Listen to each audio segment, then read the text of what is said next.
Hi friends, నేను మీ లక్ష్మక్కని. ఈరోజు మన వీడియో వచ్చేసి మిషన్కి సెట్లు ఉంటుంది కదా, అది విప్పుకొని ఎలా బిగించుకోవాలో చూద్దాం.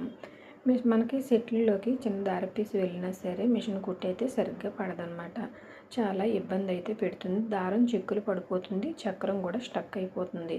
అప్పుడు మనం వెంటనే సెట్లు అయితే విప్పదీసుకోవాలి. విప్పదీసుకున్న తర్వాత ఒక ఆయిల్ క్లాత్ ఒకటి పట్టుకొని, ఇవి 4 పీసులు అయితే ఉంటాయి. ఈ 4 పీసులు కూడా మనం నీట్గా క్లీన్ చేసేసుకొని ఇలా ఒకదాని తర్వాత ఒకటి అమర్చేసుకోవాలన్నమాట. ఏ పీస్ తర్వాత ఏ పీస్ పెడుతున్నాం అనేది కొంచెం మనం విప్పేటప్పుడు గుర్తుపెట్టుకొని మళ్ళీ టైట్ చేసుకునేటప్పుడు కూడా అలానే పెట్టేసుకోవాలన్నమాట. ఇప్పుడు ఈ సెట్లు తీసుకెళ్ళి మనం మిషన్కి పెట్టేసుకోవడమే. ఇప్పుడు నేను వేలుతో చూపించాను చూసారో, ఒక హాఫ్ సర్కిల్ అనేది ఒకటి ఉందన్నమాట. సూది పైకి పెట్టేసుకుంటే అది ఇలా సైడ్కి తిరుగుతుంది. తర్వాత మనకి బుట్టకి కూడా ఒక సర్కిల్ ఒకటి ఉంటుందన్నమాట. ఈ రెండు కూడాను ఆపోజిట్ సైడ్ వచ్చేసేలాగా పెట్టేసుకొని నట్స్ అయితే మనం టైట్ చేసేసుకోవాలి. అలాగా ఆ రెండు కరెక్ట్గా పెట్టుకోకపోతే మనకి అక్కడ సెట్ అవ్వదు. తర్వాత వచ్చేసి మనకు బుట్ట కూడా ఆ ప్లేస్లోని అమరదనమాట. అలాగే ఫ్రెండ్స్, మన ఛానల్ చూడడం ఫస్ట్ టైం అయితే కనుక సబ్స్క్రైబ్ చేసుకోండి ప్లీజ్.